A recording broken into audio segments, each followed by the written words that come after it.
I've held off on sharing this story for a few years now because of just how bad it frightened me. However, reading other people's experiences on Reddit has given me the confidence to share my own story and not fear judgment. A few years ago, my partner and I decided to take a trip to California to see some of the state parks, ghost towns, and off-the-beaten-path things that don't get a lot of tourist traffic. For the first leg of the trip, everything went great. We camped in our car, found some really great picturesque landscapes, creepy ghost towns, scenic views, and forgotten highways. I absolutely loved it. After about a week and a half on the road, we decided it was time to start heading back to Oregon, which was our home base. But we decided to take the scenic route for some of it, instead of just driving straight home on the 5. Our meandering path took us to the Death Valley area, where there was a short hike to a beautiful waterfall we had seen online and wanted to do that before heading back. In lieu of my experiences, I've chosen not to share the name for everybody's safety. We found the trailhead without issue and began the mile hike to the waterfall. Death Valley is pretty desolate, I'm not gonna lie. It's a creepy place. It spooked me bad on more than one occasion, but something about this trail was different, sinister even. I couldn't shake this feeling that I was being watched. I couldn't hear anybody around us, and I didn't see anything out of the ordinary. There were also no cars at the trailhead when we got there, so I figured we were alone, but it really didn't feel that way. This feeling persisted until we reached the end of the mile hike and saw the waterfall. We sat for a moment, took a few pictures, and started hiking back towards the car. I still felt like something was wrong though. I felt eyes on me, and I had a feeling of dread for seemingly no reason at all. I tried shaking it off, but I just couldn't. I started walking a little quicker to our car. We got there without incident and started throwing our hiking poles and water bottles into the back seat of the car. And that's when I noticed there was a black SUV with limo-tinted windows parked next to us in the trailhead parking lot. It wasn't running. I didn't see anyone around it, and it didn't seem like anybody was in it. But where was the driver? The only place the driver could have been was on the same trail as my partner and I, but I hadn't seen or heard anyone else on the trail. It was an out-and-back trail with steep rock cliffs on either side of the trail, so the chances of me seeing the driver were pretty high, and the chances of him being off the trail were also pretty slim, as the undergrowth was extremely heavy until you got to the cliffside. I'm also pretty certain I would have heard somebody crashing through the undergrowth near the trail. As I was thinking about this and getting more and more anxious, I see a huge man emerge silently from the bushes next to the trail to the waterfall. When I say silently, I mean it. He made no noise at all. He was easily 6'4" to 6'6", and very strong looking. He was covered in what my partner believes are criminal tattoos, and he had a baseball cap pulled down low over his sunglasses. He also had a full long beard, some kind of rifle slung across his back, and a large hunting knife on his belt. Had he been out there at the falls with us the whole time?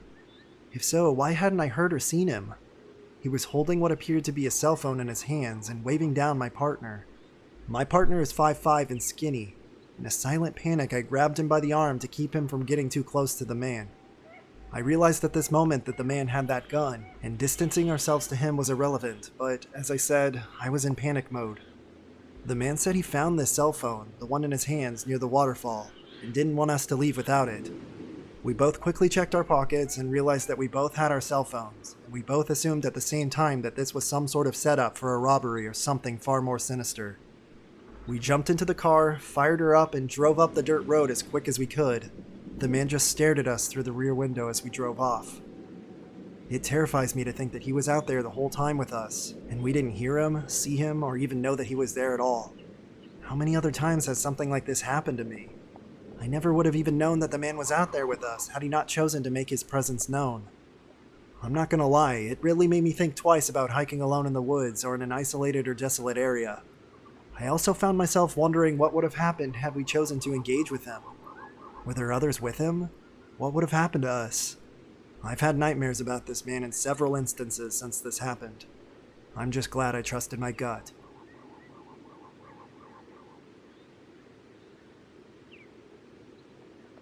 I think anyone who's visited Death Valley can agree with me on this. The place gets really creepy really quickly. I'll admit, it's a very beautiful and grand landscape. It's a desert valley with massive towering mountains on all sides, which is jaw-droppingly epic. But it also means that the place gets almost no wind at all, and therefore gets searingly hot and dry. For those who haven't been, Death Valley is a really quiet place. During the day you might not notice, what with all the tourists everywhere having fun, but at night, you can really tell. It's dead silent. Eerily silent. On top of not having much wind, there are no crickets, no owls, no locusts, absolutely nothing. If you've ever been in an anechoic chamber, nighttime in Death Valley sounds exactly like that. It's so devoid of any kind of noise whatsoever, and voices don't echo at all. It's so quiet, you can almost hear your heartbeat. If you don't have access to an anechoic chamber, just go to your closet and put your head in between the clothes. It won't be as soundproof, but it'll be close. Also, being such a remote place with no physical police station within the park itself, I feel like it's the perfect place for a serial killer to commit a string of murders. That was actually one of my first thoughts when I entered Death Valley. Even in the quote busiest part of the park, you could be walking around for a late night stroll, and I'm pretty sure someone could easily sneak up on you, slit your throat, and throw your body somewhere out in the salt flats, and nobody would notice until months later.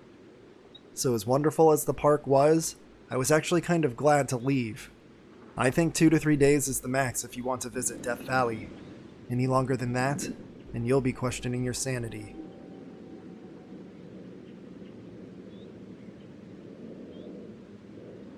On my way to Death Valley 2 years ago, I was the only car on the road west of the park. I decided that this was the perfect time to drive over 100 miles per hour for the first time, just to say that I had. I only did it for about 5 seconds, because the sounds my car were making told me it wasn't a great idea. Within seconds of me slowing down, I hear what sounds like an explosion come from the back of my car. I freaked out, ducked, and covered the back of my neck in case there were debris. Less than a second later though, I see a fighter jet pass above my car flying super low. The quote explosion was the sound of that jet being so close to me. The pilot definitely saw my lone car from above and thought it would be hilarious to scare me. Honestly, since I was going 100 miles per hour right before, I always think of this when I see a sign that says, "Speed enforced by aircraft."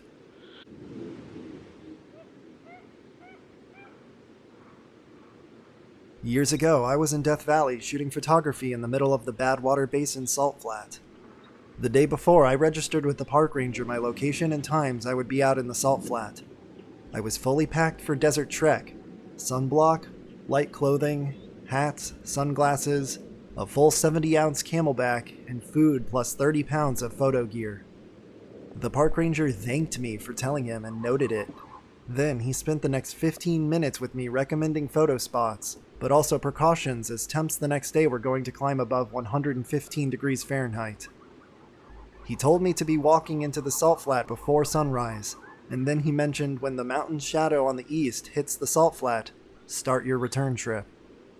Well, I missed that shadow hitting the valley floor just because I was still in mid-shoot. When I got done, it was about 10:45 when I started my return trip. Temps when I started walking in the morning were about 80 degrees Fahrenheit. By 10:45, they were easily 95 plus. You could feel a rare wind gust traveling down the valley. Each wind gust was a hot wave filling the basin, and each one of them felt like another 5 degrees added on. I walked about 3 miles into the basin, so it took me about 2 hours to walk back. I had to be careful though not to disturb the salt crystals. I was drinking the water and minding my heartache. I never felt scared or overworked, but fucking hell, by the time I approached the quote tourist areas of the path, the flattened trampled salt flat, which stretches about half a mile out of the parking lot, temps were well above 100 degrees Fahrenheit. I was a desert rat, sweating. I drank nearly 3/4 of my water supply in 3 miles. I was passing people walking into the salt flat. They had zero protection, no hats, and tiny bottles of water. I looked up and noticed a ranger vehicle in the lot. As I got closer, I realized it was the park ranger I had spoken to the day before. He had huge binoculars scanning the salt flat. I walked up to him and he said, "Glad to see you made it back. You missed the shadow." I laughed and said, "Thanks, I'm always racing the sun." He told me he had been watching me for over an hour, and that I had done very well to step over the crystals. That is why you always communicate with the park ranger. They have your back. I'm sure that if he'd seen me collapse, he would have rushed out there. Edit. Many people have been requesting to see the photography. This is a low-res panorama for you, and it's great for laptop backgrounds. This is what was taken at one of my first stops along the salt flat.